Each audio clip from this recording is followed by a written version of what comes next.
floor literally appears as you take the next step.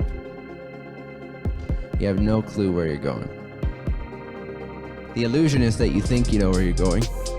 And the problem is that oftentimes you're right with a lot of the elements in your life, and that life has become predictable and boring, and therefore all your creative energy goes towards what's not possible and creating problems where there don't need to be problems if you spend more space and time in just not knowing and just living from the now in the freshness of the adventure of the calling, and placing a step and placing a step and placing a step and placing a step, and allowing the steps to show you what's most exciting. And as long as you don't have any fear to act when it does feel right to act, when the timing does show up, then that's a completely safe way to do it. And in fact, I recommend it. And then you learn, over time, you learn to completely trust that. To the point where you know that if you try hard to make it work, when it's not in flow, when it's not, just the timing isn't showing up, you're actually creating problems and detours where if you just waited one more day or 2 more weeks or whatever, it just showed up on its own. It was the perfect timing, and you didn't need all the time and resources you thought you needed to create it, right? Whereas if you then start creating it prematurely, you do need all that time and resources to create it. The universe is very efficient in its organizing principle, but only if you're connected to your calling will you be sensitive enough to notice what's truly in flow and what's not in flow versus what you're resisting or not resisting. Sometimes it's a little difficult from the outside in to tell if someone's just resisting or postponing, or if they're waiting for the proper moment and it's not there yet. But when you become sensitive enough and practice enough, it becomes easier and easier and easier, and then you're just like, you just know that the best thing is going to happen so swiftly when you don't try to force it before its moment arises. And then the moment arises. When it doesn't, it's like, oh, there it is. But then there's no resistance either. There's no like stories or like, wait a second, I'm having an emotion. I'm not saying it never happens, right? But there's just this complete availability to like, oh, there it is, naturally on its own. And then it happens in a fraction of the time if you were to actually try and do it and plan it. And if you could live like this with everything, it means you compress the amount of time and energy you lose working and doing so many things that are otherwise done in 100th of the amount of energy and time and space it would need. So now that means you can do 100 more things within the same period of time, or 99 more things. With the same amount of energy, you can create 100 times as much, so to speak, because you're trusting in the timing of things. But this requires that you're free of resistance.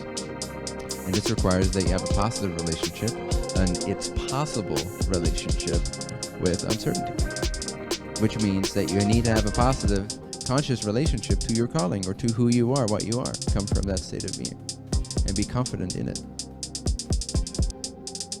Want to just underline that, the importance of not associating, or it can be associated but not mistaken, your calling and your identity, your mission, your purpose, whatever it is, with the vehicle that you choose to express it through. So it's very tempting, especially if you're new to being able to recognize what your calling is and being able to come from that state of being no matter what. When that's still kind of novel to you and you're somewhat wobbly at it, but you're getting better at it, and you start getting like a vision that comes from that connection to that calling. And maybe just to start a business or a project or organization that can fulfill that intention, or a series of intentions that are very conducive to channeling that calling energy into people's lives. It requires experience or just remarkable clarity and integrity and authenticity to be able to, throughout that trajectory of starting that business or organization or project or whatever it is, to consistently remember that the calling is not the thing, it's not the extension. And so in this way, you're able to always navigate, to always course correct, to always adjust, because you're not identifying the truth with the means. So just make sure that you really, really see this, that you cannot do your calling, you cannot create your calling, you cannot become your calling, so to speak, right? So anything that's got anything to do with linearity, anything that's not here right now, basically, is going to be an extension, an expression, a means, an avenue for that calling to crystallize itself into this world. And that's beautiful. But the vehicle changes. You don't always drive the same car. Sometimes your car's not available, or you need to upgrade. So don't get attached to the car. You want to be able to get to where you want to get to. You want to be able to transport your body. It's not about the vehicle. So if you can maintain that awareness, then it's easy for you to quit your job, or take on a new job, or create a new business, or change the business around, or redesign it from the ground up, or fire a couple people, hire another couple people, or whatever is required for that change. Because your fulfillment comes from the clarity with which you've learned to recognize the truth of what you are, and you've seen that it's independent, it exists independent from anything that you could ever do or create or manifest. Now, the more you start manifesting and seeing the distinction between your calling and your manifestation of the calling, which is beautiful. So there's no separation there, but the calling, it supersedes. The calling is far superior to any one of its manifestations. It can be housed in all kinds of different bodies, right? And that is what's happening. The calling actually is universal. It just has different flavors depending on the blueprint of that individual lifetime. And so it's housed, the one calling, if you will, is already housed in an infinite amount of bodies. And so the same goes on a smaller micro scale, is you are able to house your calling, your portion of that calling, into all kinds of different avenues and vehicles. So keep that flexibility. Always recognize that ultimately no circumstance, that you are not dependent on any circumstance. Since we understand the power of environment upon the unconscious mind of every human being on this world, now that we're aware of that, it is our responsibility to also alter the environment as one of the means in which we get to inspire humanity.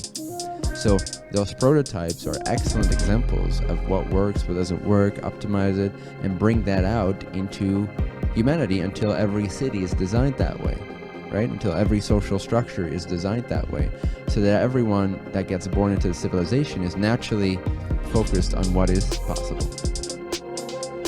To actually get that momentum going and get into the habit and gain some experience with what it's like to look at something in your life and either eliminate it, upgrade it, or replace it with a design that better suits the expression of your calling. Use a physical example, like actually physically go through your house and just look at each object, like in your house, every single little object. Say, does this make any sense? Like, is this, what's the intention behind this? Make everything intentional. And this will give you a little bit of a tangible practice, but then you can move on to, some of your relationships, or some of the dialogues in your relationships, or whatever business or career you're working on. So, but sometimes I think it's helpful for people to start with something really tangible. Just look at an object, because the process is the same. You're comparing it to your calling, if you will. You're just holding it in contrast to the light of what lights you up, and you see, does it make sense for this to be in my house or not?